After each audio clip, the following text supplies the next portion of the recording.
आज तुम्ही सकाळी जे सांगितलं होतं की काल एका ठिकाणी गाडी घालण्याचा प्रयत्न झाला, नंतर ते लक्षात आलं.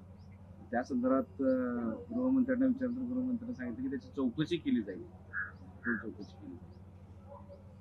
नाही, मी पहिल्यांदा तेच सांगितलं, आताही तेच सांगतो की ते आम्ही त्याच्यामुळं सांगितलं आहे की ते घाबरत होतं म्हणून आम्ही काय चौकशी करा किंवा असं नाही. ती शक्यता असू शकते, कारण तिथं कोणीच नव्हतं, एका आलं कसं.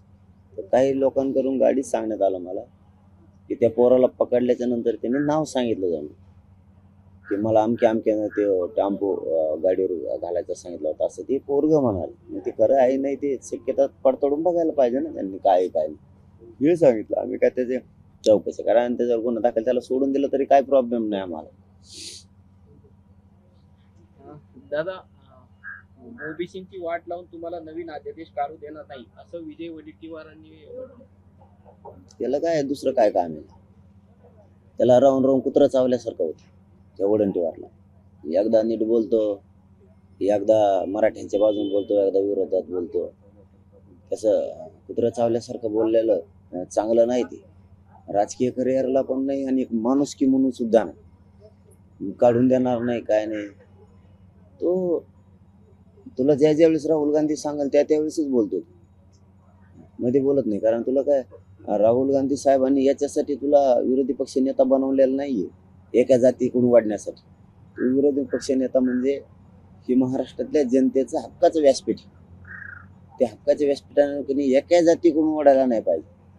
म्हणजे बहुतेक त्यांनी सुद्धा एक त्याचा स्वतःचा पक्ष संपवण्याची, सुपडा साफ करण्याची भूमिका घेतली वाटते. कारण राहुल गांधी साहेबांनी सांगितलं वाटतं त्याला, तू बोलत जा, बिनधास्त बोलतो, मराठ्यांचं पूर्व वाटलं झालं पाहिजे महाराष्ट्रात, तो बोलत राह, त्यासाठी तुला विरोधी पक्ष नेता केलेला आहे. तू बोल, तू फक्त ओबीसींचाच विरोधी पक्ष नेता आहे, बोल तू. आता पुन्हा उपोषण हे नेमकं कशासाठी हे कळत नाही. भुजबळ पण बोललेत आणि वडेट्टीवार पण बोलले, दोघांनी. दोघं असलेच शेपट नसलेले आडल्यासारखं बोलायचं. कधीतरी लाज राखली पाहिजे त्यांनी, त्या पदाची तरी. स्वतःची तर नसनच त्यांना, पदाची तरी राखली पाहिजे. आणि वडंटीवार साहेबांनी त्या भंगाऱ्याचं ऐकून त्यासारखं नाही बोलायला पाहिजे. विरोधी पक्ष नेता विचारानं चांगला असला पाहिजे, सगळ्या जनतेचा असला पाहिजे. त्याचं ऐकून काय बोलतो, ते तर व्हायलाच गेलेले पहिलेच.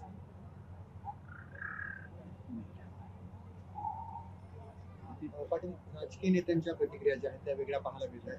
पहिलं आंदोलन असेल, दुसरं आंदोलन असेल, उपोषण असेल, त्यावेळेस त्यांच्या बोलण्याच्या भूमिका ज्या त्या वेगळ्या होत्या, आता वेगळ्या पाहायला मिळतात. बऱ्याचदा आरोपही करण्यात आले, काय मिळालं हे सुद्धा म्हणण्यात आलं. म्हणजे आता राजकीय नेते सुद्धा जास्त बोलायला लागले, असं वाटतं तुम्हाला? काय बोलले पण जास्त म्हणजे काय? म्हणजे तुम्ही जे उपोषण करताय कशासाठी करताय, काय मिळालं, कोण म्हणलं? राज ठाकरे त्या दिवशी बोललेले होते. मागचं द्या सोडून, त्यांना का नीट झाले ना सगळे. मराठ्याच्या विरोधात का बोलले का नाही बोलले ते सांगितलं ना. काय सुपाऱ्या घातल्यासारखं कोणीच बोलायचं नाही. आता नवीन बोलले तर ठीक आहे, आता काय त्यांना, कारण कोणालाच परवडणार नाही असं आहे. मराठ्यांचा विरोध कोणालाच चालणार नाहीये. कारण विरोध पत्करणं एवढी सोपी गोष्ट नाहीये. मराठ्यांची नाराजी पत्करणं ही सगळ्यात मोठा समाज आहे राज्यातला. राजकीय करिअरच बरबाद करून टाकतील सगळ्याच. एवढं सोपं नाहीये त्यांच्यासाठी. ही लढाई आमच्या लेकरांसाठी सोपा नाहीये, त्यांना जड जाईल. तुमचं उपोषण जेव्हा सुरू होतं आणि जेव्हा तुम्हाला जास्त वेदना होतात, त्रास होतात, त्यावेळेस सरकार संपर्क करत, आधी नाही करत. सवय असते त्यांना. त्यांना विलाजी खोड, पूर्वी खोडीची गोष्ट होती, खोड गळती. मराठी नीट आहेत खोडी नीट करायला, काय अडचण नाही. तुम्ही यापूर्वी बऱ्याच वेळा असं सांगितले की ज्यावेळेस माझा पूर्ण मोडून पडतो, उपोषणाच्या शेवटच्या टप्प्यात येतो, त्यावेळेस चर्चेला येतात. नाही, सवय म्हणून खोड आहे त्यांना, ती खोड लागलेली पहिल्यापासून. कोणताही समाज असो, मराठाच नाही, त्यांना ती पद्धत सवयच आहे. ते कारण गृह विभागाने नवीन नियम काढलेले आहेत वाटतं अशा सगळ्याच बाबत. कोणी चांगल्या वागणाऱ्यावर गुन्हे दाखल करायचे, जे आडमुठं चालन दंगली पेटवीन त्याच्यावर नाही करायचे. असे शांततेत उपोषण करणारे त्यांच्या मागं लागायचं. जे वेगळे आंदोलन करते स्वतःच्या हाटलं स्वतःच जायचे त्यांना काही नाही करायचं, त्यांना मंत्रिपदावर तसंच ठेवायचं. जे ओबीसी बांधवांचा अपमान करते त्यांना तसंच ठेवायचं मंत्रिपदावरती. बाकीचे काय बोलले की त्यांचे बोर्ड फाडायला लावायचे. म्हणजे हे नवीन रूल गृह विभागाने काढलं. तर पाटील आता ह्याच अनुषंगाने मी बोलतो की याच्यात अनेक ठिकाणी गोळीबाराच्या घटना घडल्या. तुमच्याकडे जसं उशिरा येतात तसं तिथे सुद्धा कायदेशीरतेचा प्रश्न राज्यामध्ये निर्माण झाला. तिथे तरी गोळीबार जाऊन मर्डर होऊ लागले.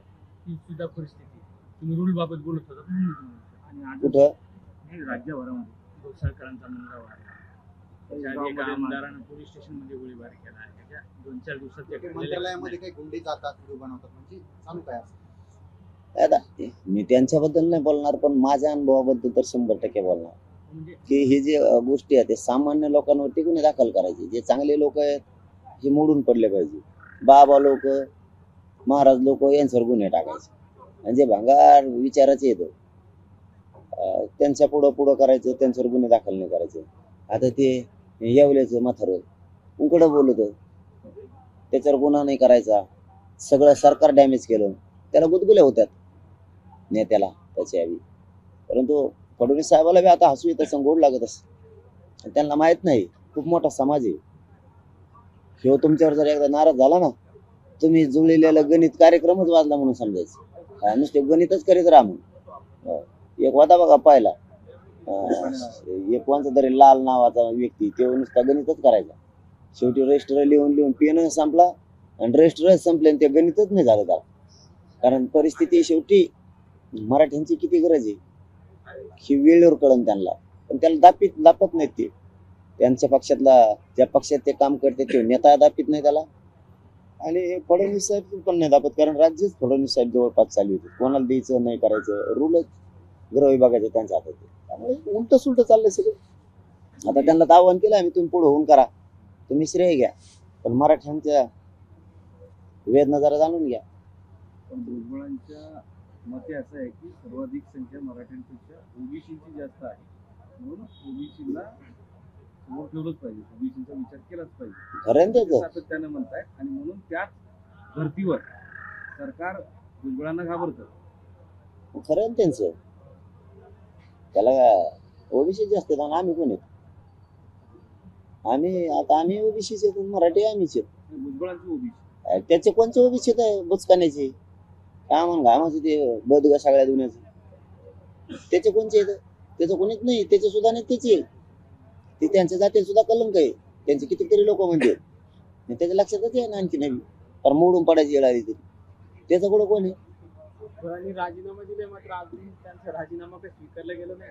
दिलाच नसेल ते भांगार जाऊन येते सगळ्या गुन्हे काय देईन ते सगळ्या गुन्ह्याचं शेण खाईन पुढं बी, पण राजीनामा देईन इतका. मला त्याचं नाव घेतलं ना तर मला त्या महाराष्ट्राला डाग येतो.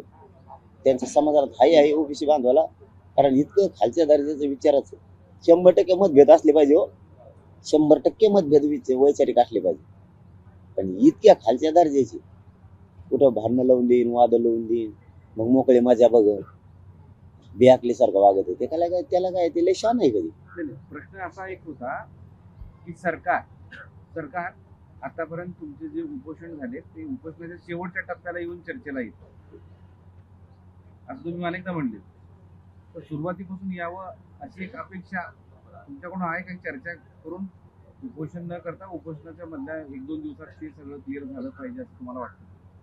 त्याने सुरुवातीला यावं नाही ते शेवटला मला काहीच वाटत नाही. पण आता अंमलबजावणीच घेऊन या. इकडून फिरून उपयोग नाही होणार त्यांना अंमलबजावणीच घेऊन यावं लागणार आहे. आणि आणखीन तरी बरं होईल ते शहाणे झाले तर पुन्हा एकदा महाराष्ट्र उभा राहणार पुन्हा एकदा. आणि खूप मोठं सरकारला त्याचे परिणाम हे होणार आहेत पुढच्या काळात. त्यामुळे सरकारनं त्याचं नाही ऐकता, त्याचं ऐकून जर तुम्ही असंच करत राहिलं हमशा थांबत बघू करू म्हणत नाही, तर त्याच्या एकट्यामुळं तुम्हाला खूप भोगावं लागणार. चलो धन्यवाद. पाटील, भुजबळ साहेबांनी आता थोड्या वेळापूर्वी बोलले की गुलाल उधळला, विजय झाला, मग उपोषण कशाला व अक्कल नाही असं बोलले भुजबळ साहेब. त्याला कोणची भांगाराला डोक्याचं त्याचे गुलाल कशासाठी त्याला नाही कळत म्हणलं त्याला अक्कल नाही. एक उपोषण कशासाठी ते त्याला माहित नाही म्हणलं तर तू बी अक्कल आहे. त्याला गोळ्यात मी महाजन साहेबाला मागे सांगितलं होतं तुमच्या चांगल्या गोळ्यात त्याला दे जा 2-3 टाईम. जैनराव पागल होऊन दे म्हातारपणाला चिवडायचं काही बी. आणि चला सकाळी धन्यवाद. त्याने म्हटलं की त्याला धमकी पण मिळत आहे. त्याला काय धमकी देऊ नको. त्याला नीट चालता येणार काय व्हाय ना. त्याला कोण धमकी देईन कोण घाणीला तसल्या हात लावून आता खराब करून घेईन. त्याला माणूस तरी चांगला पाहिजे. धमकी देऊन हे करायला तसल्या घाणीला कोण हे करीत. आणि और प्रकाश अम्बेडकर ने अकोला में कहा है कि मनोज जरांगे पाटिल को अब रास्ते की लड़ाई नहीं बल्कि संसद में जाना चाहिए. कशात जाणं चाहिए. मराठी लोकसभेला जायचं तुम्ही पाहिजे. रस्त्यावरची लढाई न जायला करता पाहिजे तुम्ही. तुम्ही संसदेत जायला पाहिजे. लोकसभेत जायला तो चांगला एकदम मी मराठी बोला. चला धन्यवाद. एबीपी माझा, उघडा डोळे बघा नीट.